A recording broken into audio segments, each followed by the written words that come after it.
गाए थे, आपको पता ना क्या गाए? पता तो क्या कोई बॉलीवुड सॉन्ग गा रहे थे कि भजन गा रहे थे? भजन में भी सबसे बड़ा भगवान का नाम, इसको महामंत्र कहा गया है। 5 मिनट मेरे साथ भी नहीं, मैं इनकी तरह अच्छा तो गाना नहीं चाहता, थोड़ा कोशिश कर सकता हूँ। जय जय राधा रमन हरि बोल, जय जय राधा रमन हरि बोल, जय जय राधा रमन हरि बोल, जय जय राधा रमन हरि बोल, जय जय राधा रमन हरि बोल, जय जय राधा रमन हरि बोल, जय जय राधा रमन हरि बोल।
आज हम लोग यहाँ पर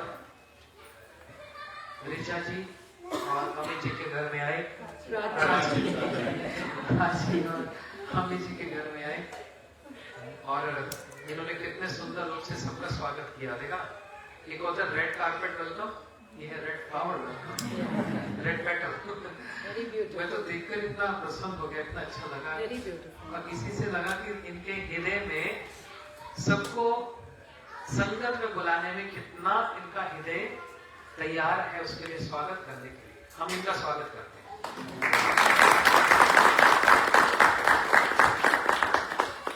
और बेचारी सुबह से बना रही इतना कुछ, पूरा कम से कम 20 प्रेप्स है, 20 प्रेप्स, इतना सब किया इन्होंने, हमको दिया और हम भी कुछ देने आए हैं। आपने कुछ दिया, हमने स्वीकार किया, हमने ठुकराया तो नहीं ना, हर एक चीज स्वीकार की। एक क्या बोलते हैं, एक साग का पत्ता भी स्पिनिश भी दिया।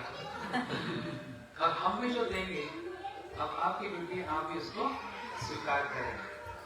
तो आपने, आपके पास जो टैलेंट था आपने हमको दिया, हमारे पास जो हमने गुरु जी से, प्रभुपाद जी से सीखा, अब हम वो आपको देंगे, तो आपको भी स्वीकार करना पड़ेगा। रेडी है? ठीक है, तो फिर अपनी सीट बेल्ट बांध लो। और हमारे बड़े अच्छे पायलट हैं, मैं तो को पायलट हूँ, फर्स्ट ऑफिसर। तो ये बहुत अच्छी कथा सुनाते हैं, बड़ी इनकी आवाज में भी इतनी मिठास है, मधुरता है, और चेहरा भी देखो कितना मीठा मीठा सा।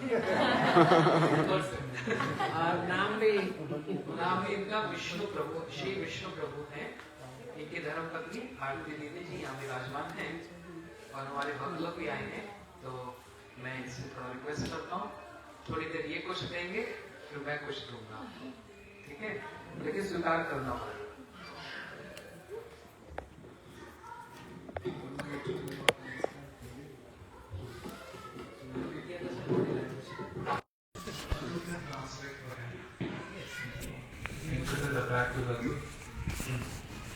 आप लोग सब हिंदी में प्रेफर करेंगे कि इंग्लिश में?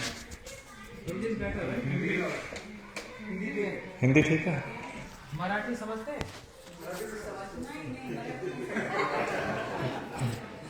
वो इसलिए पूछ रहे हैं क्योंकि हम बोल नहीं पाएंगे। अगर आप पंजाबी कहेंगे तो बहुत सुंदर महाराज जी, पंजाबी में सुनाएंगे। पंजाबी, बंगला, हिंदी, इंग्लिश। मराठी हम बोल नहीं पाएंगे इसलिए पहले बोल दिया। कोई समझता है? नको। Okay, there is English translation in the back. इसको थोड़ा बच्चों का कीर्तन अगर हो सकता है तो अच्छा। जाओ एक रूम में बंद कर दो सबको। ओम ज्ञानतिमिरन्धस्य ज्ञानाञ्जनशलाकया चक्षुरुन्मिलितं येन तस्मै श्रीगुरवे नमः। नमो विष्णुपादाय राधिकायै प्रियात्मने श्रीमद्भक्तिवेदान्त नारायण गोस्वामिनिति नामिने। श्री कृष्ण लीला कथने सुदक्षम् औदार्य माधुर्य गुणैशयुक्तं वरं वरेण्यं पुरुषं महान्तं श्री नारायणं त्वं शिरसा नमामि। जय श्री कृष्ण चैतन्य प्रभु नित्यानंद श्री अद्वैत गदाधर शिवासादि गौर भक्तवृंद। हरे कृष्णा कृष्णा कृष्णा हरे हरे, हरे राम राम राम हरे। पूरा ऊपर हाथ उठा के हरे कृष्णा कृष्णा कृष्णा हरे हरे, हरे राम राम राम हरे हरे।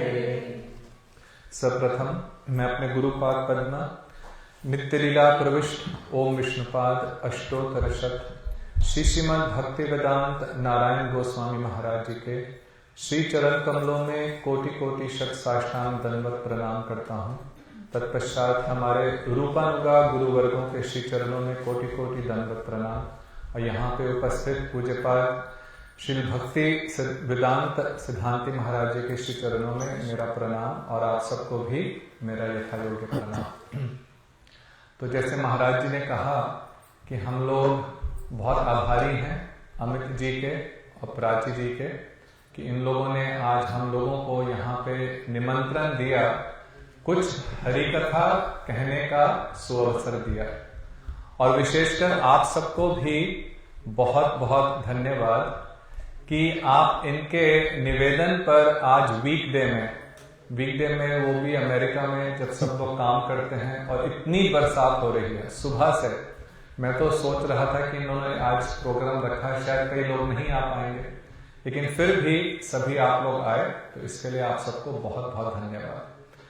और कितना सुंदर आपने स्वागत किया, जैसे महाराज जी कह रहे थे, बहुत सुंदर रूप से आपने उनका स्वागत करा। सब लोग जो भक्त आए उनका स्वागत किया। लेकिन देखो, सब लोग ऐसे नहीं होते। एक समय एक बहुत ही बड़े बिजनेसमैन थे, बहुत बड़े बिजनेसमैन, बहुत जबरदस्त उनकी इंडस्ट्रीज, लाखों करोड़ों का बिजनेस, और उनके पास समय ही नहीं था काम को छोड़ करके, रात दिन पैसे कमाने को छोड़ करके कोई समय नहीं किसी और चीज के लिए। तो एक दिन उनके महल पर, बहुत बड़ा आलीशान महल था, अगर ह्यूस्टन सोचें तो यहाँ पे भी ऐसे बहुत बड़े बड़े घर हैं, है ना। तो एक साधु आए, और साधु ने आकर के बाहर एक गार्ड बैठा था, और गार्ड को कहा कि मैं इनसे मिलना चाहता हूं। तो गार्ड ने पहले तो उनको हटाने की कोशिश करी, लेकिन जब उन्होंने बहुत इंसिस्ट किया तो अंदर जाकर के उन्हें कहा कि आपसे कोई साधु मिलने आए हैं। तो इन बिजनेसमैन ने सोचा कि अरे मैं इतना बिजी हूं और साधु कहां से आ पड़े, अभी आएंगे तो बैठ के उनके कुछ सुनना पड़ेगा, उसमें कितना टाइम वेस्ट हो जाएगा, उतने टाइम में मैं अपना कितना काम कर लूंगा, और फिर दूसरा उनको कुछ देना पड़ेगा।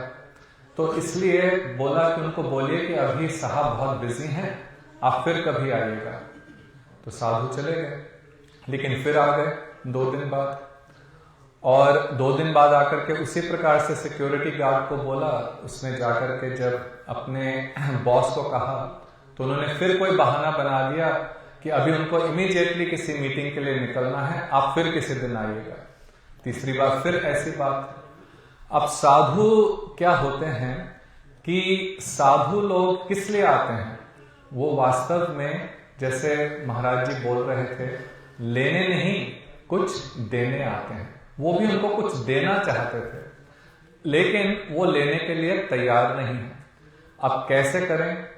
तो उन्होंने कहा सिक्योरिटी गार्ड को, देखो बहुत इंपॉर्टेंट अर्जेंट मैंने कुछ उनको मैसेज देना है, और मैं समझता हूं कि आपके जो मालिक हैं, जो बॉस हैं, बहुत बिजी हैं, तो आप ऐसे करो 2 मिनट उनकी वाइफ को बुला दो।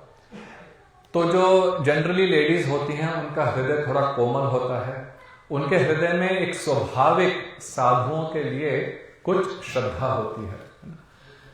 तो वो उनको बोलने गई, तो उन्होंने कहा ठीक है, कोई साधु आए हैं, मैं 2 मिनट मिल लेती हूँ। मिलने आई तो साधु जी ने कहा कि देखो आपको एक बहुत अर्जेंट मैसेज देना है, और मैं काफी दिन से आ रहा था आपके हस्बैंड को ये मैसेज देने के लिए, लेकिन वो बहुत बिजी हैं, लेकिन समय निकलता जा रहा है, तो उनको ये मैसेज देना बहुत जरूरी है। तो उनकी वाइफ ने कहा क्या मैसेज है? तो उनका देखो मैं थोड़ा सा एस्ट्रोलॉजी जानता हूं, और मेरी कैलकुलेशन के अनुसार नेक्स्ट 7 डेज में, अगले 7 दिन में उनकी डेथ होने वाली है, he is going to die. और मैं पिछले 1 हफ्ते से 10 दिन से इसलिए आ रहा हूं उनको ये बताने के लिए। अब देखो हफ्ता 10 दिन तो बीत गए, अब 7 दिन और रह गए हैं, तो मेरे को उनको ये मैसेज देना था। अब जैसे ही वाइफ ने ये सुना तो देखो क्या हालत होगी उनकी, वो दौड़ी दौड़ी अंदर गई अपने हस्बैंड के पास कि देखो एक ऐसे साधु आए हैं जो बता रहे हैं कि 7 दिन में आपकी मृत्यु होने वाली है। अब वही बिजनेसमैन जो उस समय मीटिंग में थे, बहुत बड़ी डील कर रहे थे, उसी समय फोन को रखा और वो भी भागे अपनी वाइफ के साथ कि कौन है जो ये कह रहे हैं, जो अभी तक मिलना नहीं चाहते थे, लेकिन जैसे ही ये पता चला भागे भागे आए और उनको बड़े आदर के साथ अब अंदर लेकर के आए, उनको बिठाया और कहा कि आप बताइए क्या आप कहना चाहते हैं। उन्होंने उसी बात को रिपीट करा, देखो मैं तो कब से तुम्हें ये बात बताना चाहता था, तो अच्छा इसका कोई उपाय है? कहते हैं देखो जब काल आता है, जब समय आता है, तुम जानते हो कुछ नहीं हम कर सकते। अब तो जैसे उसकी सारी दुनिया वहीं पे आकर के बंद हो गई। जो इतने बड़े बड़े प्लान्स बना रहा था, जो हम सब लोग बनाते हैं, है ना, सुबह उठते हैं, रात को सोते हैं, कल ये करेंगे वो करेंगे, फिर आज इतना इकट्ठा हो गया अब ये करेंगे, हर समय हम लोग प्लानिंग कर रहे हैं। अब उस समय आकर के कोई ऐसी हमारे को न्यूज दे दे तो आप खुद सोचो, सब प्लान्स, किसी चीज में अब मन नहीं लगेगा, कहीं किसी पार्टी में जाने का मन नहीं करेगा, कोई डील करने में, कुछ भी करने का मन नहीं करेगा, क्योंकि अब तो पता चल गया कि अरे इतने दिनों का ही मैं इस दुनिया में मेहमान हूं। तो अब उन्होंने पूछा कि फिर मैं क्या करूं, अब मैं कैसे अपने को प्रिपेयर करूं। अब उस समय थोड़ा सा डर लगने लगा। देखो मृत्यु का जो भय है ना, हम मृत्यु को याद नहीं करना चाहते, लेकिन उसका भय है, तो अब उनको भय होने लगा कि मैं कैसे उसके लिए प्रिपेयर करूं। तो साधु जी ने कहा कि देखो तुमने अपने लाइफ में कोई बुरा काम नहीं किया, तुमने कोई ऐसा कुछ पाप तो नहीं किया, ठीक है तुम अपने काम में बहुत बिजी थे, हर समय पैसा कमाते थे, पर तुमने कोई पाप नहीं किया, इसलिए तुम्हें स्वर्ग मिलेगा। तो अच्छा, थोड़े खुश तो हुए, लेकिन स्वर्ग जाने के लिए अच्छा तो बहुत बड़ी बात है। तो साधु जी ने कहा कि देखो अब तुम स्वर्ग तो जाओगे, तो इसके लिए कोई बहुत ज्यादा प्रिपरेशन नहीं करनी, बट एक तुम्हारे को प्रिपरेशन करनी पड़ेगी। तो उनका क्या? उनका देखो स्वर्ग में वैसे तो हर तरह की फैसिलिटी है, जितना बड़ा तुम्हारा ये महल है ना, इससे भी बहुत गुना अधिक वहां पे लग्जरीज हैं। ऐसी ऐसी ऐश्वर्य, ऐसी लग्जरीज जो तुमको इमेजिन भी नहीं कर सकते। जो यहाँ पे मखमली गद्दे क्या होंगे, जो वहां पे ऐसे मखमली गद्दे, ऐसे सुंदर बिस्तरे, आलीशान महल, और तुम्हें सब मिलेगा। तो एक तरह से तो खुश हो रहे थे। तो फिर बस एक प्रॉब्लम है, वहां पे आजकल कुछ मच्छर हो गए हैं ना। तो अब मच्छर तो स्वर्ग में भी पहुंच गए, है ना। कई बार होता है कि अमेरिका में मच्छर नहीं होते, आप प्लेन में इंडिया से बैठो, मच्छर ऑल द वे आपके साथ अमेरिका आ जाता है। मच्छर भी कभी पुण्य करते हैं तो पुण्य के प्रभाव से वो भी बिना वीजा के, जो ऑल ओवर नहीं आ सकते, वो अमेरिका में पहुंच जाते हैं। कई बार होता है। तो कह रहे हैं वहां पे मच्छर हो गए हैं। तो फिर अच्छा, मच्छर के लिए उन्होंने ये भी अरेंजमेंट कर दिया कि वहां मच्छरदानी भी होगी। लेकिन अब एक प्रॉब्लम है, अब मच्छरदानी है, उसमें थोड़ा सा नेट होता है, उसमें छेद हो गया है। बट अभी स्वर्ग में इतनी एडवांसमेंट नहीं, क्योंकि वहां पे कभी ये होता ही नहीं था, है ना। अभी तक वो नॉर्थ में जाओ, न्यूयॉर्क में आज भी, जब मैं 91 में न्यूयॉर्क आया तो कहीं किसी अपार्टमेंट में एयर कंडीशनिंग नहीं थी, क्योंकि वहां कभी गर्मी होती नहीं थी। अब क्लाइमेट चेंज हो रहा है तो गर्मी होने लगी, वहां सेंट्रली एयर कंडीशनिंग धीरे धीरे चेंज हुआ। तो स्वर्ग में भी चेंज हो रहा है। तो नेट तो ले आए, लेकिन वहां पे यदि नेट के अंदर होल हो जाए, छेद हो जाए, तो उसके लिए उनके पास कोई सुई और धागा नहीं है उसको सिलने के लिए। तो तुम ऐसा करो, अपने साथ एक सुई धागा ले जाओ।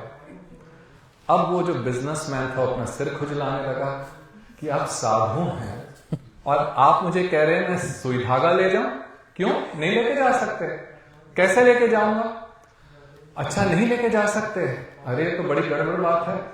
तो फिर साधु जी ने कहा कि देखो, तुम एक सुई धागा नहीं अपने साथ लेके जा सकते, लेकिन जो इतना तुमने महल बनाया, करोड़ों की संपत्ति, जिसके लिए तुम रात दिन मेहनत कर रहे थे, इतनी मेहनत कि मुझसे मिलने के लिए तुम्हारे पास 2 मिनट भी नहीं थे, उसमें से कुछ भी नहीं लेके जाओगे। अब उसके पास कोई उत्तर नहीं था, निरुत्तर हो गया कि जिस चीज के लिए मैंने अपना सारा जीवन निकाल दिया, अब मेरे जीवन का अंत आ रहा है, उसमें से तो मैं कुछ भी अपने साथ नहीं लेके जा सकता। तो वो कितनी सिंपल बात है, कुछ समझनी मुश्किल है, परंतु बहुत मुश्किल है ना। इसको सुन करके भी, पढ़ करके भी हम समझ नहीं पाते, इतनी सरल बात को भी हम नहीं समझ पाते, और उसी 99 के फेर में फंसे रहते हैं। तो जो अर्थ, धन को क्या कहते हैं? अर्थ। हिंदी में एक शब्द है ना, अर्थ। तो इस अर्थ के लिए जो हम अपना पूरा जीवन निकाल देते हैं, वो हमारा सब व्यर्थ चला जाता है। लेकिन वास्तव में जो अर्थ है जो हमारे साथ जाएगा, उसके लिए हम लोग समय नहीं निकालते, और वो जो अर्थ है वो केवल इसी जीवन में हम प्राप्त कर सकते हैं। एक बहुत सुंदर श्लोक आता है, लब्ध्वा सुदुर्लभम इदम बहु संभवान्ते, कि बहुत बहुत जन्मों के बाद, लब्ध्वा सुदुर्लभम इदम बहु संभवान्ते, बहु संभवान्ते अर्थात बहुत जन्मों के बाद, बहुत योनियों में भटकने के बाद यह मनुष्य जन्म हमारे को प्राप्त होता है। ये सत्य है, इसमें आप माने या नहीं माने, हम आप सब तो भारतीय हैं, सभी इस बात को जानते हैं। पहले भी जन्म हुआ, बहुत जन्म हुए, और नाना प्रकार के योनियों में हमारे जन्म हुए। हम लोग हो सकता है कुत्ते, बिल्ली, कीट पतंग, पेड़ पौधे सब रह चुके हैं। उन सब योनियों में हम लोग क्या नहीं कर सकते, कुछ प्राप्त नहीं कर सकते थे, केवल अपने कर्मों को भोग रहे थे। लेकिन इस मनुष्य जन्म में वो कहते हैं, मानुष्यम अर्थदम अनित्यम अपि इहि धीरः, कि ये जो मनुष्य जन्म है यह भी अनित्य है, यह भी एक दिन हमारा शरीर समाप्त हो जाएगा। लेकिन कहते हैं अर्थदम, परंतु फिर भी इस मनुष्य जन्म में हम परमार्थ को, सबसे बड़ा जो धन है, जो भगवत प्राप्ति रूपी धन है, वो इस अनित्य मनुष्य जीवन में हम प्राप्त कर सकते हैं। इसलिए इस मनुष्य जीवन की बहुत बहुत महानता है। तो कह रहे हैं तूर्णम यतेत पतेत अनुमृत्य यावत, इसलिए इससे पहले कि मृत्यु आए, तुरनम यते, तुरनम का अर्थात बहुत जल्दी, इसलिए प्रयत्न करो इससे पहले कि मृत्यु आ जाए, क्योंकि जब मृत्यु आने वाली होगी तब तो प्रयत्न करने का कोई समय नहीं रहेगा। कई लोग कहते हैं कि अभी अगर आप लोग, अभी देखो ये है, आपका क्या नाम है? रितिका। आपने जब भक्ति प्रारंभ करी होगी तो हो सकता है घर में कहा, रितिका ये छोटी उम्र में, ये कोई उम्र है करने की? अभी तो पढ़ाई करो, कुछ अपनी लाइफ में बनो, बड़े हो। किसी ने कहा कभी? भगवान की कृपा से माँ बाप इतने अच्छे मिले कि वो ऑलरेडी भक्ति बांटते थे। बहुत बढ़िया। लेकिन और लोगों ने कहा, स्पेशली फ्रेंड्स ने कहा होगा, है ना?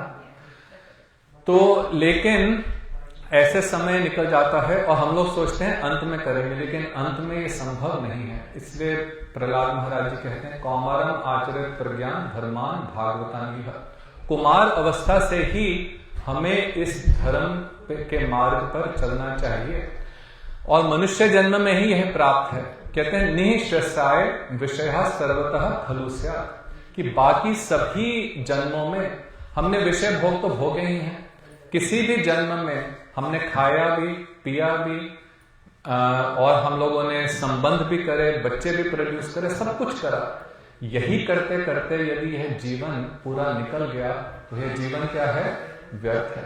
तो इस जीवन का जो मेन पर्पस है, उस पर्पस को यदि हम नहीं करेंगे तो वास्तव में जीवन का जो सार्थकता है वो प्राप्त नहीं होगी। जैसे देखो, एक बार एक कोई व्यक्ति था शेफ, तो वो स्कूल से, अपने शेफ स्कूल से या कहीं से सीख करके कैसे अच्छी अच्छी मुगलई खाना बनाना है वो उसने सीखा। तो आज इन्होंने यहाँ पे मखनी दाल बनाई ना, आप लोग जो उसको मखनी दाल कहते हैं, काली दाल, है ना, कि क्योंकि उनका महाराज जी पंजाब के हैं तो इसलिए मखनी दाल बनाई। तो ये भी आया किसी के घर पे और उनको कहा कि भाई आज हमारे घर में बहुत अच्छा इस तरह से प्रोग्राम है तो दाल बनाओ। तो उसने दाल बनाई और लेकिन उसके बाद उसको बहुत खरी खोटी सुननी पड़ी, कहा निकल जाओ यहां से। अब वो बेचारा घर गया और अपनी वाइफ को बोला कि देखो मैंने इतनी अच्छी दाल बनाई लेकिन उन लोगों ने मुझे नौकरी से निकाल दिया। क्यों? आपने कैसे बनाई थी? कहा मैंने खूब अच्छे टमाटर काट करके उसमें डाले और उसके अंदर नमक डाला, उसमें लाल मिर्च डाली, हल्दी डाली और उसमें बहुत सब चीजें, सब कुछ डाला, पानी डाला। तो आपने इतना अच्छा मसाला बनाया, सब कुछ करा, तो फिर क्यों आपको निकाल दिया? कहते हैं बस दाल डालना भूल गया था। तो अब जो बनाना था वो तो सब कुछ किया, लेकिन जो करना था जिससे दाल बननी थी वो दाल डाली ही नहीं। तो उसी प्रकार से देखो हम अपने जीवन में सब प्रकार के मिर्च मसाले डालते हैं, है ना, सब कुछ करते हैं, लेकिन जिस एक कार्य के लिए वास्तव में ध्यान से बैठ के यदि आप सोचो, कभी इस विषय में मनन करो, जिस एक चीज के लिए हमारे को मनुष्य जीवन मिला है बस वही नहीं करते हैं तो थोड़ा सा करके भूल जाते हैं।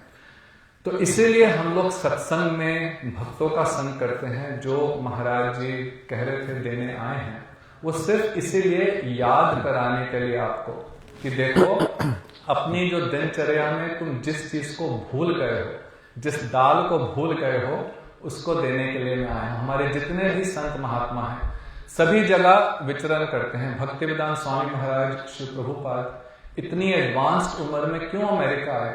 वो कोई पैसा कमाने के लिए नहीं आए थे, कोई उनको किस चीज की आवश्यकता थी? हमारे गुरुदेव श्री भक्तिवेदांत नारायण गोस्वामी महाराज 76 इयर्स की उनकी उम्र थी तब वे आए।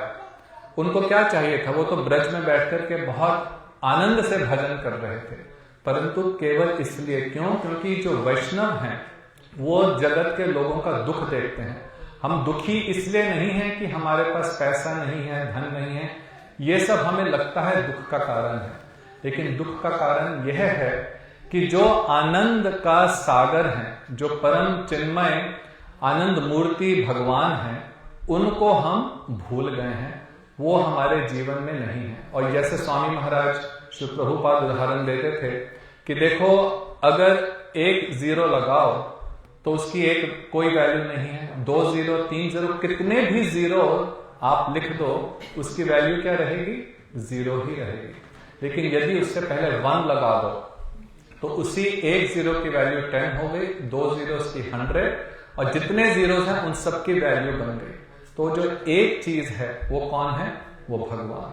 उनको यदि हम अपने जीवन में उतार लें, और बहुत सरल है, हम लोग जो कर रहे हो, घर परिवार में रह रहे हैं, अपने घर का काम करते हुए, लेकिन कुछ समय निकाल करके एवरी डे थोड़ा समय निकाल करके, जैसे महामंत्र कर रहे थे, थोड़ा गीता का पाठ करें, एटलीस्ट एक बार हफ्ते में मंदिर जाएं या किसी रूप में भक्तों का संग करें।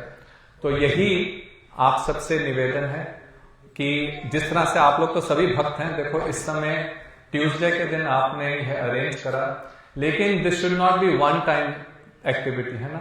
आप उसको रेगुलर करो और फिर आप लोग देखोगे कि कैसे आपके जीवन में आनंद ही आनंद होगा। तो मैं महाराज जी से प्रार्थना करता हूं कि जो ये देने आए हैं, जो बहुत ऊंची चीज है, वो अब आपको सुनाए। गौर प्रेमानंदे हरि हरि बोल। इधर लगाना, इधर।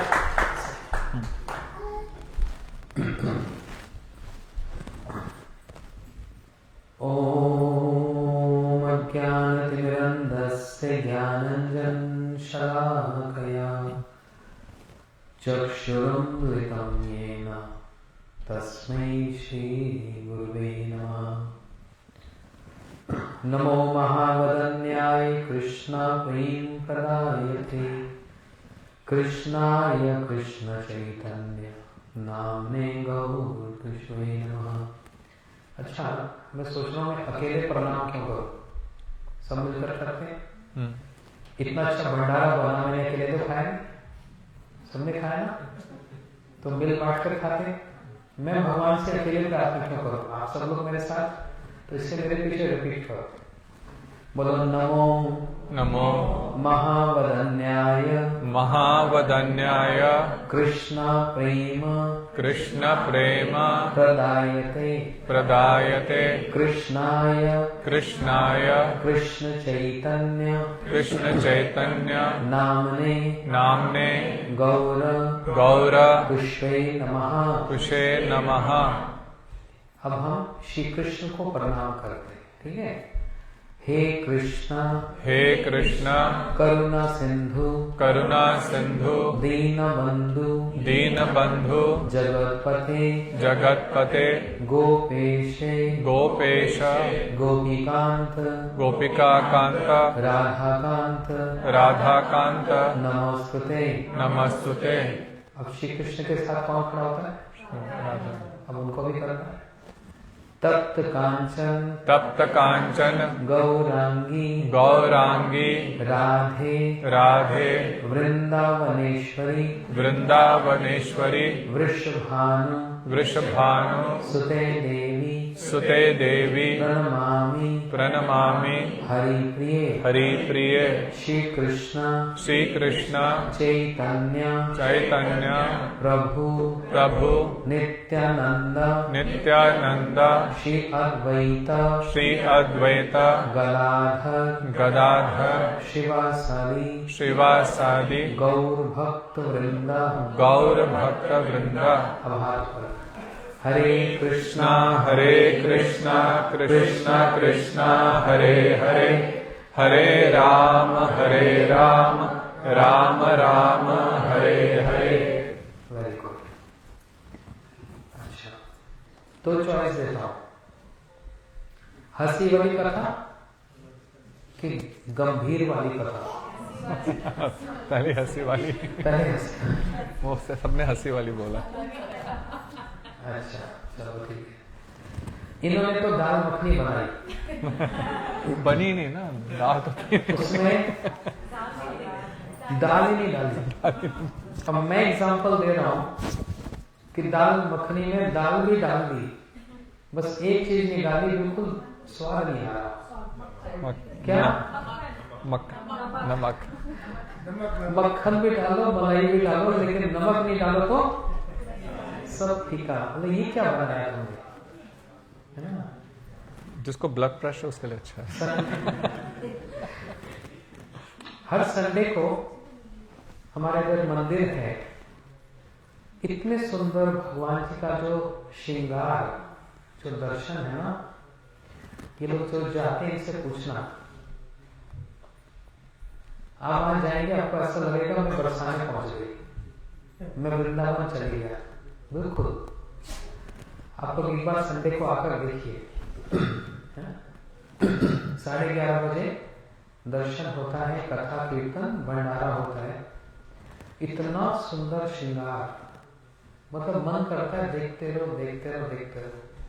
चरणों से लेकर मस्तक तक कितने सारे गहने अलंकार पहनाए जाते हैं। ये जो बैठे हैं ना हमारे, ये आरती दीदी, इनकी धर्मपत्नी, यही श्रृंगार करती है, इतना सुंदर श्रृंगार करती है। सीता जी का, राम जी का, ये सब। तो देखो, पहले हंसी की फिर गंभीर की। कंजूसी अच्छी चीज है या बुरी है? कंजूस तो होना नहीं चाहिए। कंजूस एक गरीब आदमी होता है कि अमीर आदमी होता है? गरीब तो कंजूस होता ही नहीं बेचारा, उसके पास है ही नहीं। तो एक बहुत बड़ा धनी व्यक्ति मंदिर में आया और हर संडे को आता है, भगवान जी का दर्शन करता है और देखता है सभी लोग आते हैं, डोनेशन बॉक्स में कुछ डोनेशन देकर जाते हैं, लेकिन ये इतना कंजूस, इतना कंजूस, इंडिया के हिसाब से ₹1 या $1 भी खर्च करना नहीं चाहता। लेकिन पुजारी जी और सब लोग इसको देखते हैं कि हर संडे आता है, दर्शन करता है, ₹1 भी डोनेशन नहीं दे सकता। भगवान ने इसको मिलियन बिलियन दिया है, लेकिन इसके मन में है मैंने तो इतना कमाया, इतनी मेहनत की है, मैं ₹1 क्यों दूं? तो एक दिन जब ये आया, पुजारी ने सोचा इससे ₹1 लेना ही पड़ेगा। तो पुजारी ने सबके सामने बोल दिया, जोर से बोलो ना तो शर्म आ जाती। बोले सेठ जी इतने संडे से आ रहे हो, कभी कुछ तो डोनेशन दे दिया करो। अभी बेचारा इधर देख रहा है, अरे सबके सामने बोल दिया, आज तो देना ही पड़ेगा। जेब में हाथ डाला, ₹1 था जेब में, लेकिन मन नहीं करा देने का। बाहर निकालता फिर अंदर रख देता। लेकिन जब इसको देखने लगे ना सब लोग, बाहर निकाला तो हाथ में पसीना आ गया। बोलते देख तू भी रो रहा है, मेरे को छोड़ के जाना नहीं चाहता, चल अंदर वापस।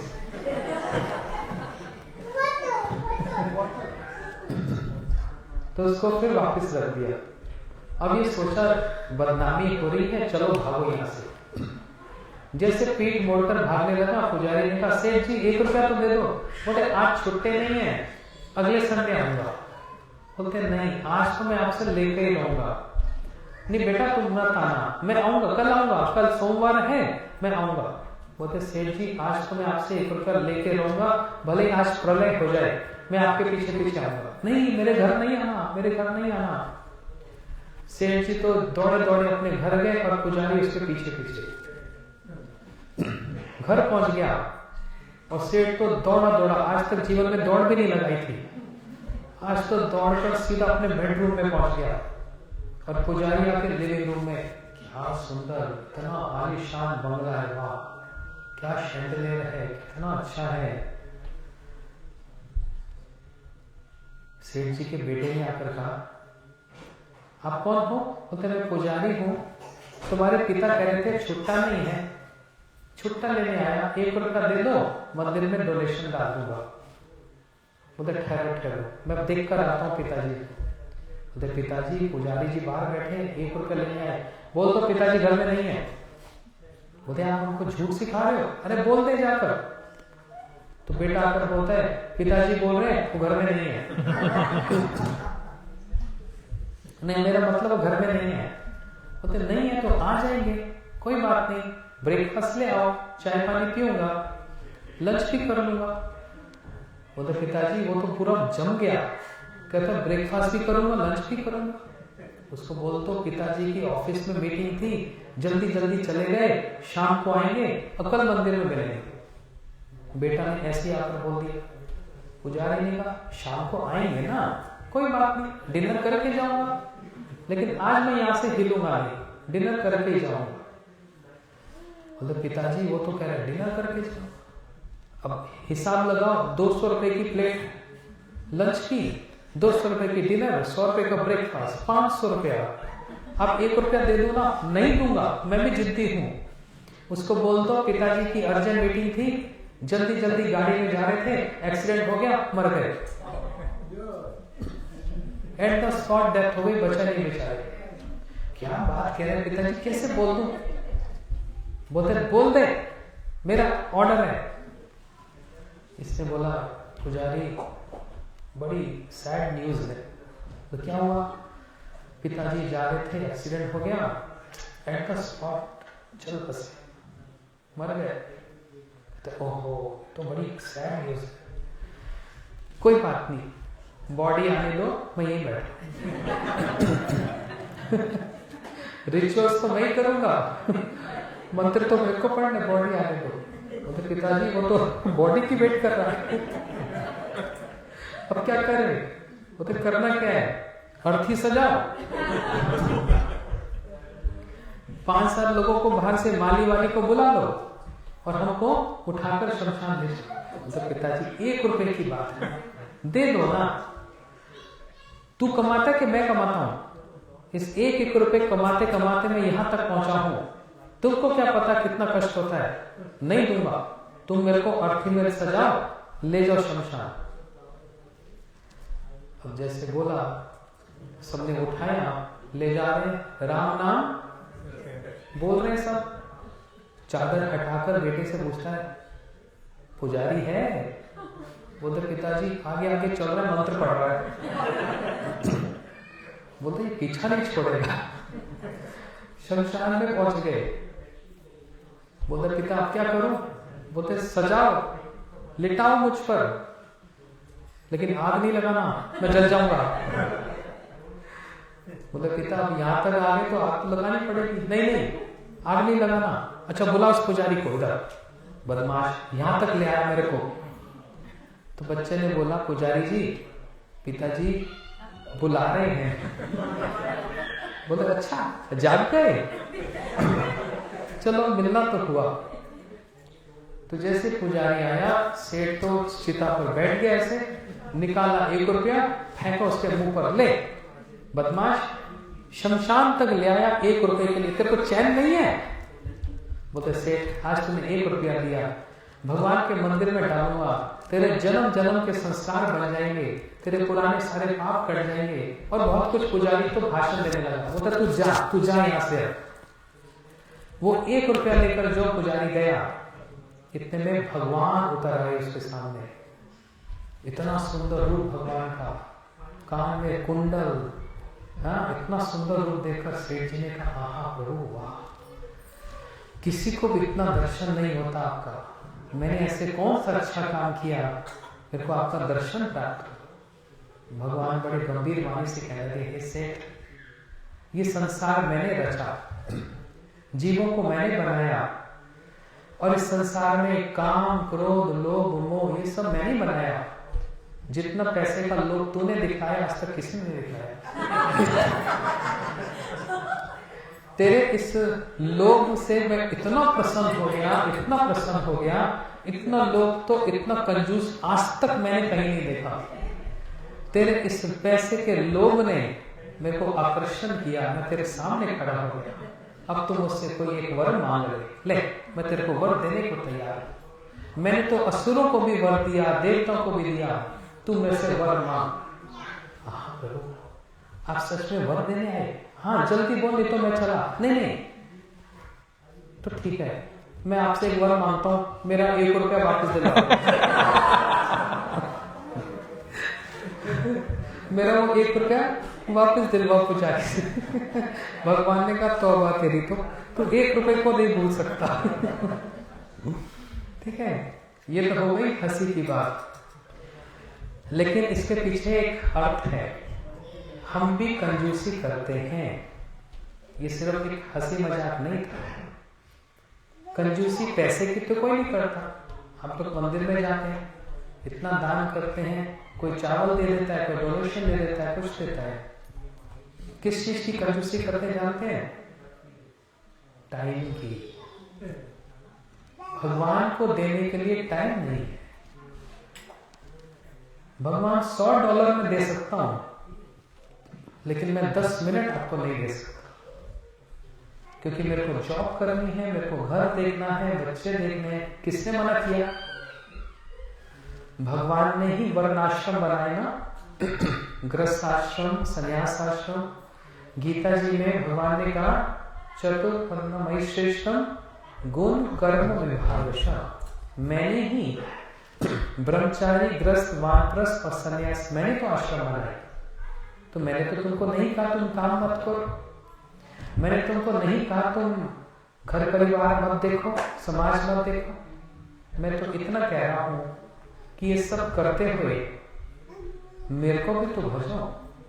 जो मैंने सब कुछ तुमको दिया, तुम मुझको 10 मिनट नहीं दे सकता। अब सोच कर देखो, भगवान ने एक दिन में 24 घंटे हमको दिए, है कि नहीं? 24 घंटे दिए ना, खाने पीने के लिए, काम करने के लिए, बच्चों को देखने के लिए इतना समय दिया। क्या इसमें से हम 10 मिनट भी भगवान को देते हैं? सोच कर देखो। ये है कंजूसी। और भगवान पैसे के नहीं, हमारे समय के, टाइम की चिंता करते हैं। क्या हो गया इधर? चलो,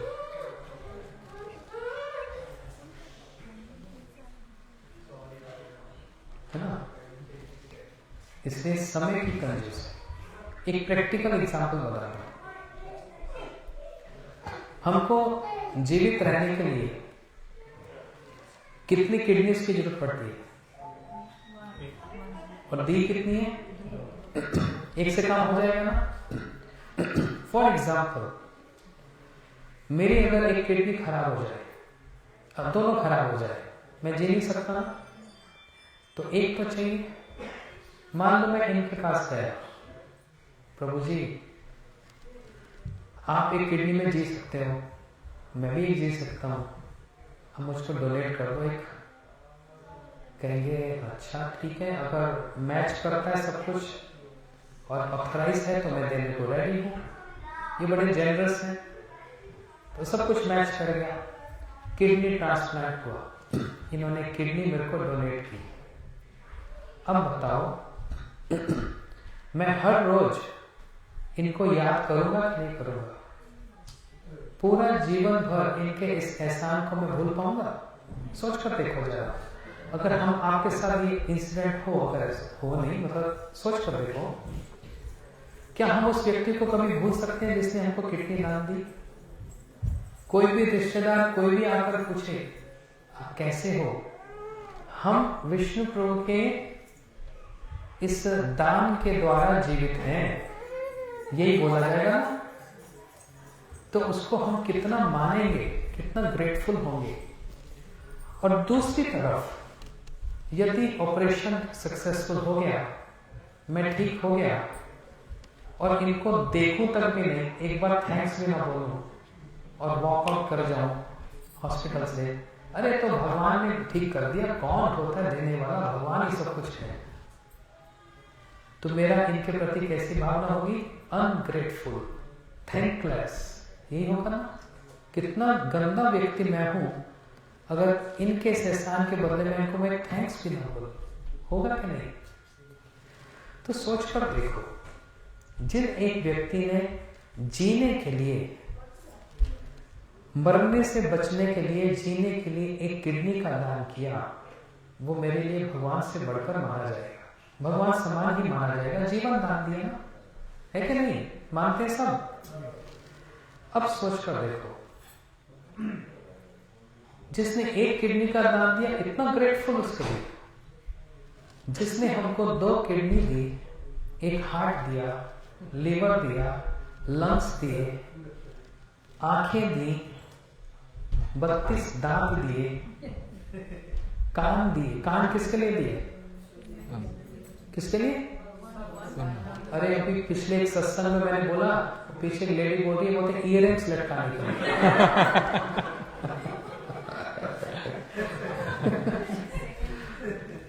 मैंने कहा माता जी इयररिंग्स लटकाने के लिए नहीं, सुनने के लिए दिए हैं।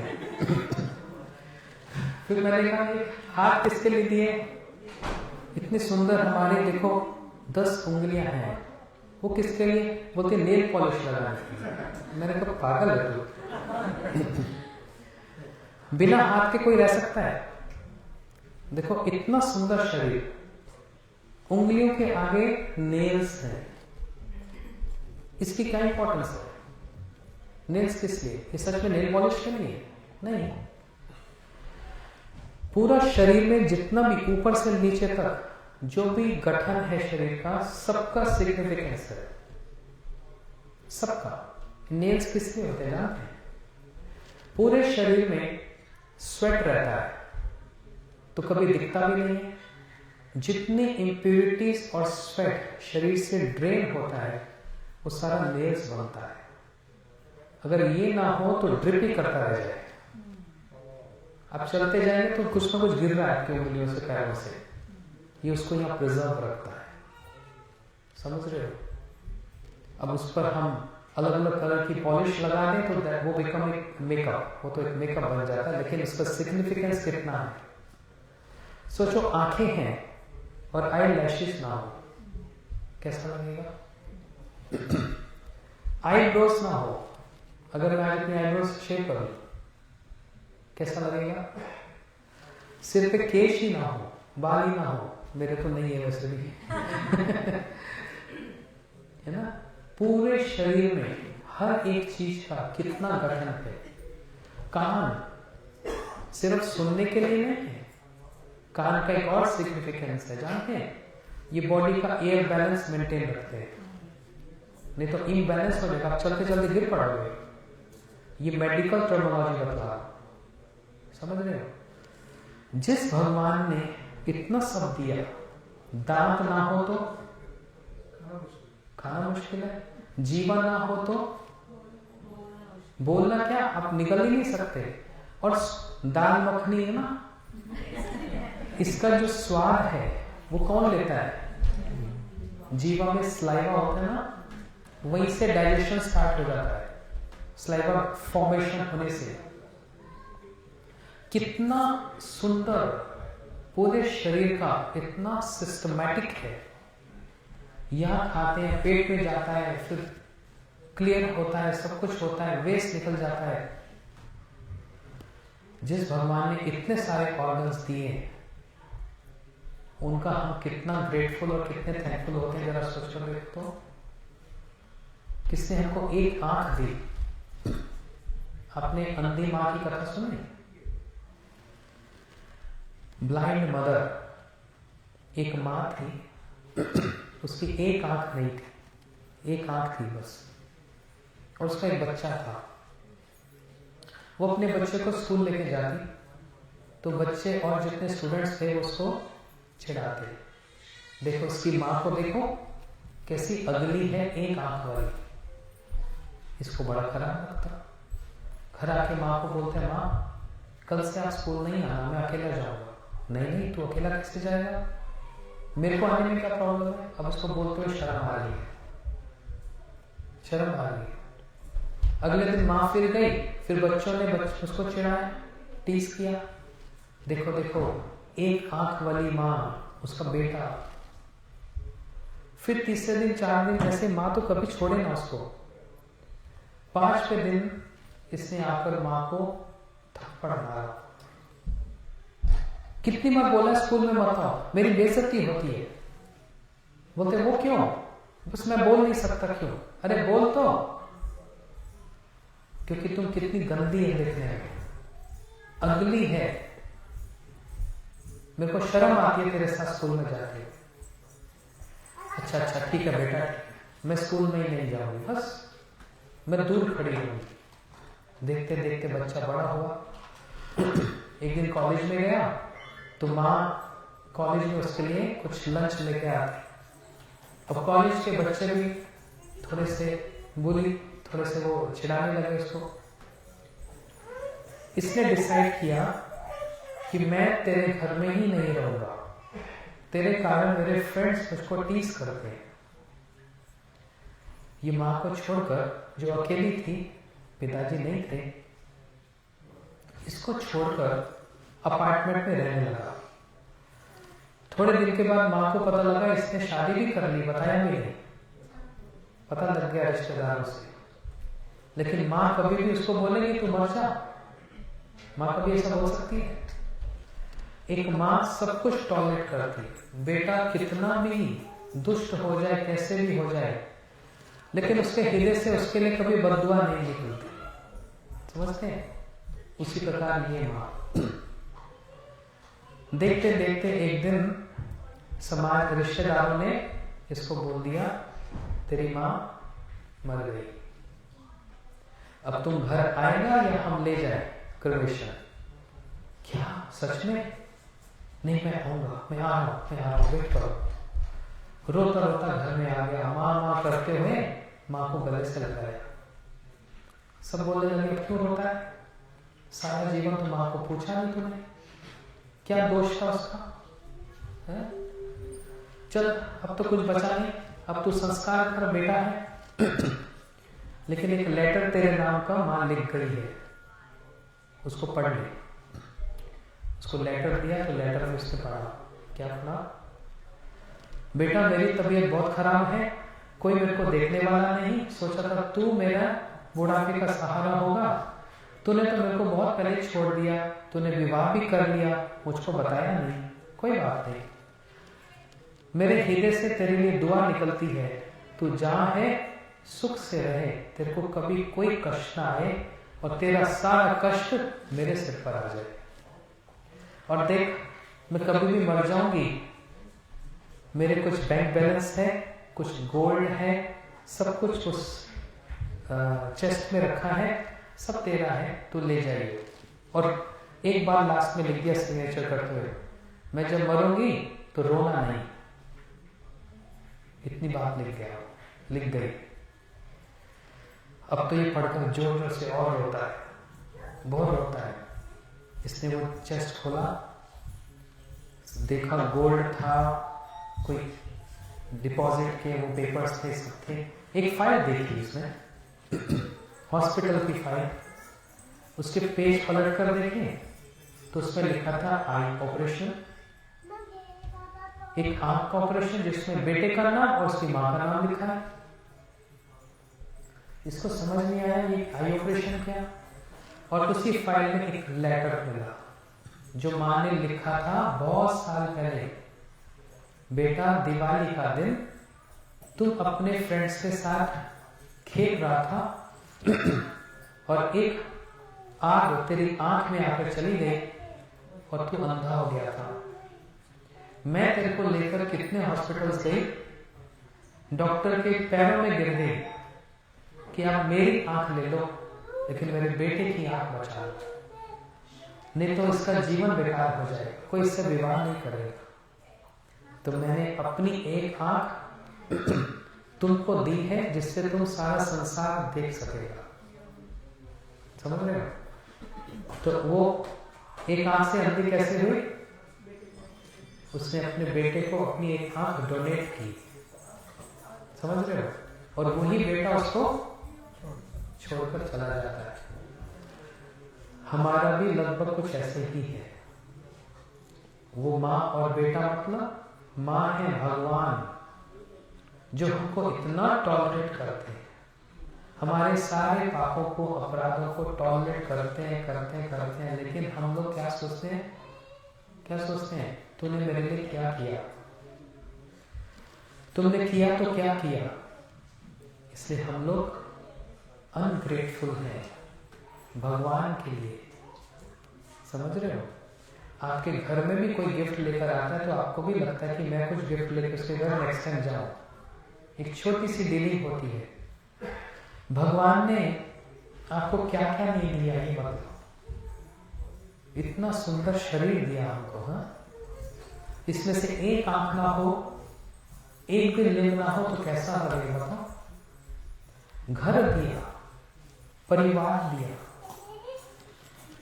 काम दिया, कितना कुछ दिया, उसके बाद भी अगर हम कहें तूने मेरे लिए क्या किया, ऐसा होता है?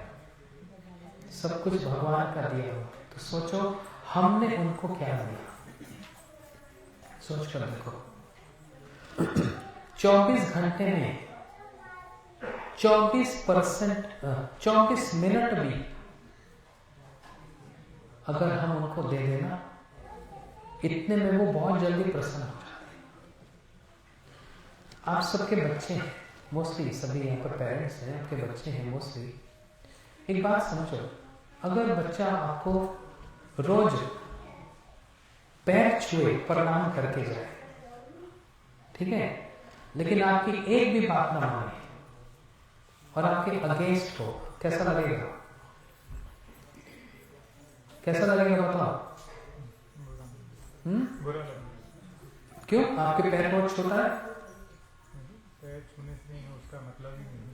अगर वो आपकी पूजा कर रहा है, आपको इतना रिगार्ड दे रहा है, बस एक ही कमी है, बात नहीं मानता, तो बच्चे को क्या बोला जाएगा? तू पैर छू, तू पैर मत छू, हमारी बात नहीं। तो हम सब लोग भगवान के प्रति श्रद्धा तो रखते हैं, प्रणाम तो करते हैं, लेकिन बात नहीं मानना चाहते। यही कारण है हमारी लाइफ में इम्बैलेंस है, बस इतना सा इम्बैलेंस है, बाकी सब बैलेंस है, सब कुछ ठीक है, लेकिन थोड़ा थोड़ा जो स्पिरिचुअलिटी, भगवान को ग्रेटफुल, उनके लिए ग्रेटफुल थैंक बोलना, ये हम लोग नहीं करते, इसलिए इम्बैलेंस हो जाता है। अब आप सोचेंगे, सोच कर देखो, अब आप सोचेंगे भगवान जी तो कहाँ रहते हैं, हम यहाँ कहाँ हैं, तो हम उनकी सेवा कैसे करें? हमारी सेवा को स्वीकार करने के लिए भगवान मूर्ति के रूप में आते हैं, जिसको कहा जाता है शिव विग्रह, समझते हैं? इसलिए भगवान इस रूप में प्रकट होते हैं। तो सोच कर देखो, मंडे से सैटरडे फ्राइडे तक आप सब बिजी हो, सैटरडे चलो मान लो घर के काम करने में हो गए, 7 दिन में एक दिन संडे को 2 घंटे के लिए भी मंदिर में आकर उनके लिए, भगवान मैं आपके लिए आई, ये सुनकर अब बोलना भी नहीं पड़ेगा, वो आपके इंटेंट को अच्छे से समझ जाएंगे। यहां से ज्यादा दूर नहीं है, 20 मिनट का ड्राइव से हो, संडे को बस 2 घंटा, उसमें भी आपकी सेविंग है। क्या सेविंग है? आपको घर में कुकिंग नहीं करनी पड़ेगी। और क्या सेविंग है? ग्रोसरी की भी सेविंग है। चलो वो तो सेकेंडरी बात है। वो 2 घंटे हर संडे भगवान के नाम को अगर हम दे देना, तो वो भी एक्नॉलेज करते हैं कौन आए कौन नहीं आए, और वो एक अच्छा चांस है जब हम अपने थैंकफुल नेचर, जो ग्रेटफुल चीज को हम एक्सप्रेस कर सकते हैं वहां जाकर कोई सेवा करके। अच्छा, आप लोग अपने घर में मेड बुलाते होंगे, खुद भी तो सफाई करते होंगे, बर्तन भी साफ करते होंगे ना, कुकिंग भी करते हैं ना, और भी बहुत सारे काम करते हैं। अगर यही थोड़ा सा आधा घंटा मंदिर में आकर अगर करेंगे तो जानते हो कितना लाभ होगा। जन्म जन्म के संस्कार, जो गंदे वाले संस्कार, वो तो साफ हो जाएंगे, और जो अच्छे वाले नए संस्कार, उसका जन्म आरंभ हो जाएगा। इतनी सी चीज करने के लिए कि भगवान के आगे हमने थोड़ी सी सफाई कर दी, उनकी रसोई में जाकर उनके बर्तन को एक बार हाथ से साफ कर दिया। उनके बर्तन को साफ करने का मतलब आपके हाथ में जो गलत लाइनें हैं, उसकी डायरेक्शन अपने आप बदल जाएगी। कैसे बदल जाएगी? जैसे बहुत तेज वर्षा हुई, आज बारिश हुई ना, अगर आप बाहर जाएंगे तो छाता खुला, जब छाता खोला तो क्या होगा? बारिश रुक जाएगी? नहीं। तो फिर क्या फायदा छाता खोलने का? क्या हो जाएगा? प्रोटेक्ट करेंगे ना। यस। तो ये जो दुख जो आते रहते हैं हमको, इसका सिलसिला खत्म नहीं होगा, ये चलता रहेगा। लेकिन अपने हाथों से भगवान की जो सेवा करने वाली बात है ना, अपने हाथों से, उससे बहुत सारी चीजों से, बहुत सारी बीमारियों से, मेंटल स्ट्रेस से, जो पिछले जन्मों के बहुत सारे कर्म हैं, संस्कार, उसको साफ करने का जो तरीका, वो है भगवान की सेवा करना। और सबसे अच्छी सेवा पता क्या है? सफाई करना। और आप लोग तो माताएं हो, रसोई में तो बहुत कुछ कर सकती है ना। इसलिए अगर हम सच में ऐसे, हमारे कितने संतों के जीवन में जो बदलाव आया, बदलाव मतलब सुख और शांति आई, उसका कारण क्या हुआ? भगवान के मंदिर की सेवा करना, है ना। मैं, प्रभु जी, हम लोग जब दिल्ली में थे, स्कूल कॉलेज में तब आते जाते थे, उस समय हम मंदिर में नए नए थे। तो हम जब जाते थे, हम बोलते थे हमको कोई सेवा दो। हमको तो कुछ आता नहीं था, नए थे, तो पता है क्या सेवा देते थे? सफाई करो। जितनी मात्रा में मंदिर की सफाई होगी, उतनी मात्रा में अपने हिते की सफाई। अल्प सेवा प्रभु बहु करी मान, ये भगवान का एक स्वभाव है। थोड़ी सी सेवा कोई करता, उनको लगता है अरे बहुत कर दिया, इतना कर दिया तुमने मेरे लिए, अरे मेरा तो मन प्रसन्न हो गया। ये भगवान का स्वभाव है, समझ रहे हैं? इसलिए अपने जीवन में एक बैलेंस बनाकर, अपने कान को भी सिर्फ टॉप्स पहनने के लिए नहीं, इयररिंग्स पहनने के लिए नहीं। एक भागवत जी ने श्लोक बताया, बिले बट उक्रमे विक्रमे ये न कर्ण कोट नरस्य जीवासति दाटुक एवं शुद्ध ना चौपगाय उर्गाय गाथा। इतनी अच्छी बात बताई। बोलते ये कान यदि भगवान के नाम और कथा को नहीं लगाया जाता तो ये कान बिले, मतलब बिल है, जिस बिल में सांप रहता है। बिले बट उक्र में विक्र में। श्री कृष्ण का एक नाम है उरुक्रम, मतलब बड़े वैभवशाली, ऑपुलेंट है भगवान। उनकी गाथा को कान से नहीं सुना जाता तो ये कान बस एक होल ही है, वैक्स है उसमें। और भागवत जी में बताया वो सांप के बिल के समान है। और फिर दूसरा क्या बताया, जीव से दार्ढ्य एवं शुद्ध। ये जीवा जो सब समय क्या करती रहती है, टर टर टर टर टर, चुप ही नहीं रहती। अच्छा, इतने सालों से बोल रही है, घिसती भी नहीं उतनी की उतनी है ना? इस जीवा जो टर करती, कैसे? मेंढक की तरह। कभी मेंढक को देख, सारी रात टर टर टर टर करता है। और सांप का भोजन क्या है जानते हो? मेंढक खा लेता है। तो देखो इधर और इधर में कितना डिफरेंस है, कुछ ज्यादा नहीं है। ये है सांप का बिल और ये है मेंढक। ये सांप इसको खा जाएगा, है? पूरे शरीर में यदि कोई एक ऐसी चीज है जिससे भगवान की भक्ति, क्या, भगवान को कंट्रोल किया जा सकता है, पता क्या है? ये जीव। इसी जीव से बड़े बड़े युद्ध हो जाते हैं और इस वॉर हो जाती है, और इसी जीव से प्रेम भी हो जाता है। एग्जाम्पल बताओ, प्राची जैसी बेकार लड़की नहीं देखी आज तक मैंने। कोई स्वागत नहीं करना आया, इतना बेकार घर, खाना बनाया एकदम सड़ा हुआ। अभी तो हंस रही है, बाद में कहेगी मेरी तो बेइज्जती कर। तो इस जीवा से मैंने इनसे संबंध तोड़ दिया, है ना?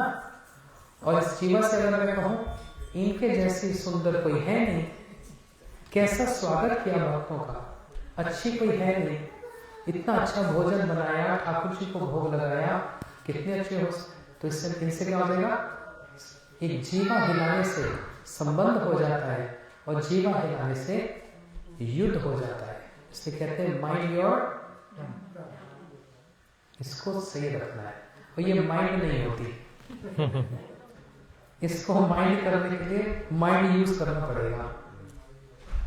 इस जीवा से भगवान का नाम जो आप किचन में भी यूज कर सकते हो, सफाई करते हुए भी, ड्राइव करते हुए भी। क्या नाम? हरे कृष्णा कृष्णा कृष्णा हरे हरे, हरे राम राम राम हरे हरे। अच्छा देखो, हम कौन से युग में रह रहे हैं अभी? नहीं, रितिका बोलिए सतयुग, कलयुग है पक्का। अरे क्या हो गया मेरे को, मैं तो सोचा भी त्रेता ही चल रहा होगा, राम जी आने वाले हैं। इस सोफे पे बैठे बैठे कलयुग आ गया। सतयुग में भगवान की भक्ति कैसे होती थी, रितिका पता है कैसे होती थी सतयुग में? ध्यान के द्वारा, ध्यान तपस्या से भगवान की प्राप्ति होती है। और उस समय आयु कितनी होती थी? वो अलग लोग नहीं होते थे, हम ही हैं जो सतयुग और त्रेता में घूम रहे हैं, हम ही चक्कर खा रहे हैं। उस समय कितनी आयु थी? 100,000, मतलब 1,00,000 साल। और भगवान की प्राप्ति का उपाय था तपस्या करना, समझते हैं? फिर कौन सा युग आया? त्रेता युग आया। उसमें एक 0 हटा दो, कितनी बची? 10,000। इतनी उम्र थी, इतनी आयु। भगवान की प्राप्ति का उपाय क्या था? यज्ञ करना। 100 साल यज्ञ चलते थे। फिर कौन सा युग आया? द्वापर। एक 0 हटा दो, कितने बचे? 1,000। सारा 0 रखे, इन्होंने 0 करके 1 लगा दिया, मैं 0 हटा रहा हूं। 1,000 साल। भगवान की प्राप्ति का उपाय क्या था?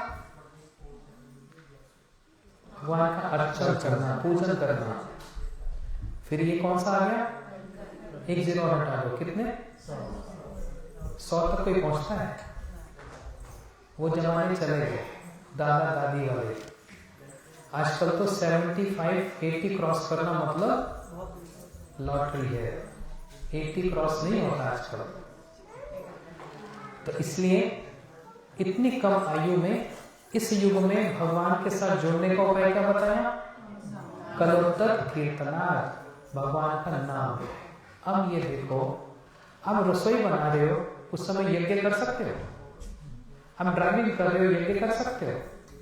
कर सकते हो यज्ञ ड्राइविंग करते हुए? ध्यान लगाओ, एक्सीडेंट हो जाएगा। सफाई कर रहे हो, वैक्यूम कर रहे हो, उस समय यज्ञ ध्यान होगा। लेकिन ये सारे काम करते हुए आप नाम जो कर सकते हो, अगर आप गाड़ी चला रहे हो और आप गा रहे हो जय जय राधा रमन हरि बोल सकते हैं ना? कितना इजी है। इसलिए एक टेक अवे पॉइंट, आज आपको बहुत एसेंस की बात बोलकर जा रहा हूं। फिर नेक्स्ट टाइम आऊंगा तो पता नहीं कब आना होगा। प्राची को अगर पसंद आएंगे, अमित को तो बुलाएंगे, नहीं तो बोले तो डांट दिया सबके सामने, बेकार है, ये है वो है। तो एक दो बात समझ लो, आपने दिया, मैंने ग्रहण किया, अब मैं जो दे रहा हूं आप लोग ग्रहण कीजिए। एक तो रोज 24 मिनट, 24 घंटा में 24 मिनट भगवान के नाम को करो। एक माला, अभी संडे को मंदिर में आ जाओ, ये आपको एक वहां पर माला दे देंगे, उससे प्रैक्टिस स्टार्ट करो। एक मिनट माला दिखाइए, देखो कितना सिंपल भगवान का नाम करो। अच्छा, मेरे को तो आप समझ सकते हो, मैं तो फकीर हूँ, मतलब घूमता फिरता हूँ, सन्यासी हूँ। ये तो बहुत बड़े बिजनेसमैन है, ये तो कोई ऐसे उस तरह से सन्यासी नहीं है, धर्मपत्नी है, बच्चे हैं, घर परिवार में जैसे समाज के साथ रहते हैं ऐसे रहते हैं, बिजनेस करते हैं, फिर भी देखो माला दिखा देते हैं। इतना सिंपल ये माला, ऐसे पकड़कर ये इस उंगली को नहीं छूना। क्यों नहीं छूना? देखिएगा अशुद्ध क्यों मानी जाती है? कभी किसी को गुस्सा आता है? आता है किसी को? नहीं, आप तो इतने पोलाइट लोग हो, इतने शांत हो ना, कोई गुस्सा वाला है ही नहीं। चलो अगर गुस्सा आता है तो क्या बोलते हैं? टांग तोड़ दूंगी, फिर मार डालूंगी तेरे को। हाँ, तो इसलिए जब गुस्सा आता है तो ये उंगली उठती है ना। अमित बोलता है मेरा तो हाथ ही उठता है। तो ऐसे इसको पकड़कर एक मनके पर पूरा बोलना है, हरे कृष्णा कृष्णा कृष्णा हरे हरे, हरे राम राम राम हरे हरे। फिर सेकेंड, हरे कृष्णा कृष्णा कृष्णा हरे हरे, हरे राम राम राम हरे हरे। ऐसे ही बस एक एक मंत्र पर पूरा का पूरा ऐसे मेरे पास पूरा का पूरा महामंत्र एक मंत्र, इसको 1 या 2 बार करेंगे 24 मिनट हो जाएंगे किसी समय भी। इसके लिए स्नान किया या नहीं किया, बोले सर्दी है जल्दी नहीं स्नान कर सकते, नो प्रॉब्लम, बिना स्नान करे भी माला की जा सकती है। दिन हो, दोपहर हो, संध्या हो, रात हो, आधी रात हो, जरूरी नहीं ऐसे पोस्टर में बैठना है। आप लेटे हुए हैं, लेटे हुए भी माला कर सकते हैं। आप मॉर्निंग वॉक कर रहे हो, इवनिंग वॉक कर रहे हो, चलते हुए भी नाम कर सकते हो। किसी भी सिचुएशन में, पवित्र अवस्था, अपवित्र अवस्था, अपवित्रता में भी नाम किया जा सकता है, सोफे पे बैठकर भी किया जा सकता है। एक हैबिट बनाओ, हैबिट फॉर्मेशन, एक प्रैक्टिस करो हर रोज 24 मिनट बस भगवान को थैंक यू बोलने के लिए कि आज है मैं जिंदा रहा। ये पता है कितनी बड़ी बात है। मैंने अपनी लाइफ में बहुत एक्सपीरियंस किया, बहुत लोगों को देखा जिनको ये नहीं पता था भी 2 मिनट के बाद क्या होने वाला है। बहुत मैंने एक्सपीरियंस किया। तो आज आपने हमको रखा है, तो दिन की जो शुरुआत हो और दिन में बिजी हो, तो संध्या जब दिन का अंत हो 24 मिनट देखकर भगवान की स्मरण कर नाम जप करो, और ये हैबिट बनी रहे और अपने हाथों से हमारी भगवान की सेवा होती रहे। संडे को हमारा इधर मंदिर है, ये एड्रेस बता देंगे लोग, कीथ हेरो बोलोगढ़ में है। तो वहां पर आप एक बार आकर देखो। जो आए हैं, प्राची आप तो आई हैं, अमित जी आप आए हैं, ये तो आते रहते हैं। कौन नहीं आया बताएंगे, कौन नहीं आया? कोई बात नहीं, शर्म वाली बात है। नेक्स्ट संडे आइए 11:30 to 1:30, राइट? 1 o'clock छोटा सा प्रोग्राम है। उसमें घर में कुछ बनाना भी नहीं पड़ना, हमारे साथ वहां पर फीस खाओ और इतना सुंदर भगवान का दर्शन, श्री राम जी का, सीता जी का, राधा कृष्ण का, गौर निताई का, ऐसा श्रृंगार होता है, आपको वृंदावन का याद आ जाएगा। फिर आप वहां पर प्रभु जी कथा भी सुनाते हैं, है ना?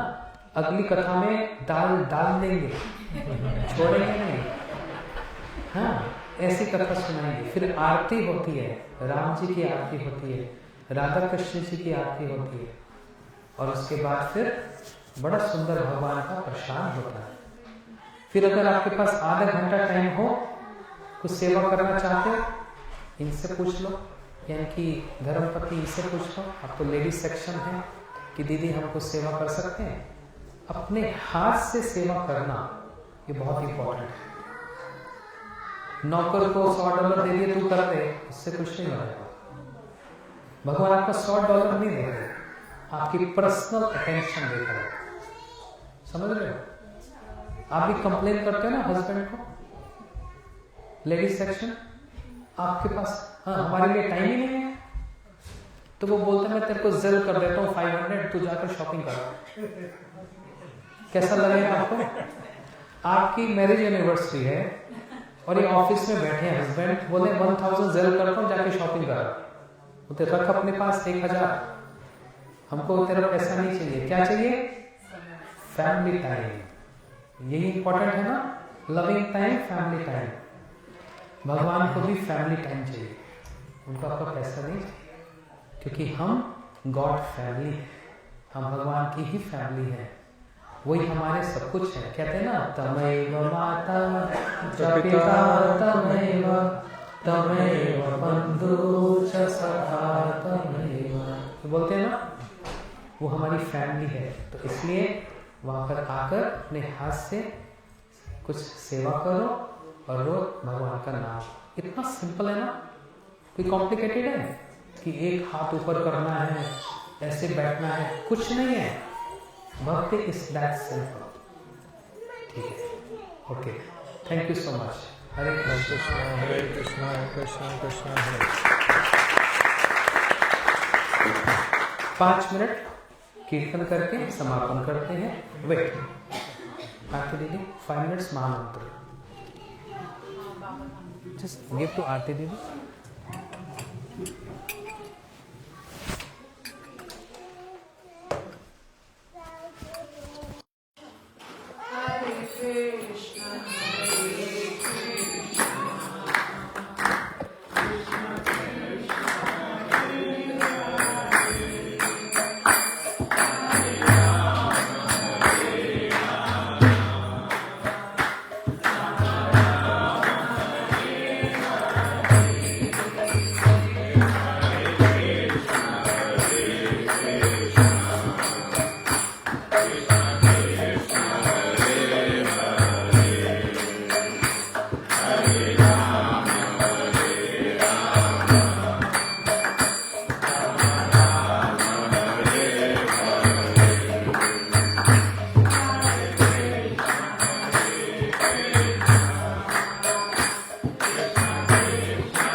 आप घर में काम करती हैं, हस्बैंड आपके वर्किंग है, अब 2 मिनट अपना एक्सपीरियंस बताओ कि क्या हम लेडीज घर में ऐसे रहते हो कि भक्ति कर सकती है या इससे very difficult?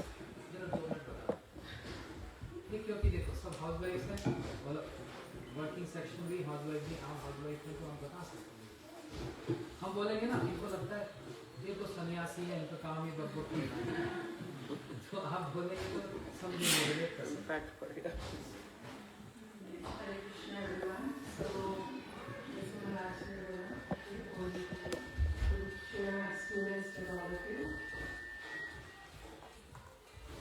So, I think according to me, अगर भगवान हमारे जीवन में, हमारी गृहस्थी में सेंटर बन के हम सारा हमें उसको टर्न करो। दिनचर्या करें,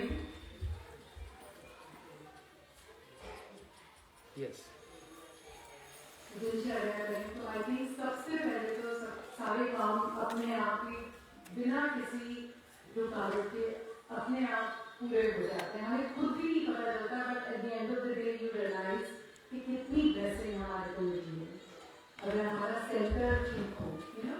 तो कहते हैं ना, जैसे कंपास में भी अगर सेंटर ठीक होता है तो सर्कल पूरा बनता है। तो इसी तरीके जैसे हम लोग अपने घर में नहीं भी काम होता, तो जैसे महाराज जी ने बोला, हम लोग रसोई बना रहे हैं, हम अपने मन में अपना हरि नाम कर रहे हैं, बच्चों को पिकअप करने जा रहे हैं, हम हरि नाम कर रहे हैं। जैसे हमारी गॉड सिस्टर है, शेयरिंग हर एक्सपीरियंस। यदि मैं ड्राइव कर रही थी, मैं पीछे मेरी बेटी बैठी हुई थी, and I was singing Hare Krishna she also started singing along with me. तो जब हम करते हैं तो हमारे बच्चे भी हमें देखते हैं। तो कई बार हम लोग बता के नहीं इतना कर सकते जितना हम एज एन एग्जाम्पल सेट करके अपने बच्चों को बता सकते हैं।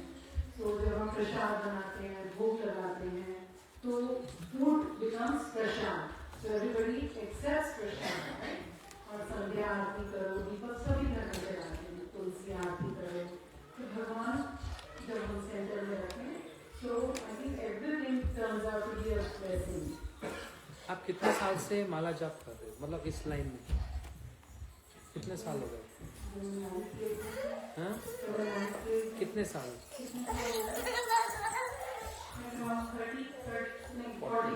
40 साल हो गए ना? आपकी जीभ घिस गई? हाँ, मैं इनको कम से कम 20 साल से तो मैं जानता हूँ, 25 साल हो गए, उससे भी ज्यादा, क्योंकि इनकी शादी मेरे सामने हुई थी। 30 साल हो गए। हाँ, तब से जानता हूँ, आज 30 साल बाद भी मैं इनके साथ हूँ, तो मैं तो देख रहा हूँ कि इनकी जीभ भी घिसी नहीं, ये बल्कि पहले से ज्यादा सुंदर लग रहे हैं दोनों। हाँ, कितना तेज है देखो दोनों के चेहरे पर। किस लिए? ये कोई वो मलाई रगड़ते हैं रोज? नहीं, ये है सारा काम करते हुए भगवान का भी थोड़ा थोड़ा अपने जीवन में स्मरण करना, सेवा करने से अपने आप ही ऑरा बदलता है, पॉजिटिव वाइब्स आती हैं, अपने आप ही ऐसा होता है। ठीक है, बस इतना ही मेरे को आपसे रिक्वेस्ट करनी है। Yes please. आंध्रा में राधा कृष्ण, आई मीन हम सब भगवान को मानते हैं, बट राधा कृष्ण का इतना नहीं, आई मीन कहते हैं, बट आजकल आपका मेरी सासू माँ है, देखिए ये 4 साल के पहले ये है आपका ये कर्म, और हर दिन कहते हैं मेरे दोनों सास है लोग, मेरी सास सासू माँ की छोटी सास, मैं दोनों को सासू मानती हूँ, वो दोनों ये है नॉनवेज छोड़ती, और इतना गए कि वो नाम भी करते हैं, और उनको समझ में नहीं आ रहा था आप जो भी बोल रहे, बिकॉज वो लोग हिंदी नहीं आते, बट देन वो सुन ही रहे थे।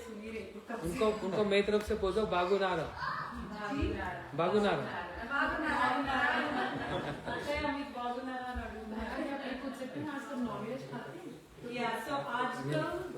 आंध्रा में छोटे गाँव में बहुत मंदिर बन रहे हैं। हमारे गांव में मंदिर बना, छोटा शहर है, उधर मंदिर बना कृष्ण जी का, आप लोग जो मठ करते हैं ना, and it's spreading a lot. अभी कृष्ण भगवान के भक्त बहुत बन गए Andhra. Very nice. I'm from very small town. That's the story of our town. Your small town, your heart is big. इन लोग इतना खुश हो गए, उनका नाम लक्ष्मी है। ओह लक्ष्मी, क्या बात है। तो देखो ये हमारे टेंपल का एड्रेस है और इसमें फ़ोन नंबर है और ये इनका आरती दीदी का फ़ोन नंबर है। मैं यहाँ रख रहा हूँ, आप अपने कैमरे में इसको वो कर लेंगे, क्लिक कर लेंगे तो आप आ सकते हैं संडे को, राइट 11:30 to 1 इधर रखता हूँ मैं। और मंदिर में बहुत सेवाएं हैं, वी कैन कनेक्ट टुगेदर। हम लोग छोटे लेडीज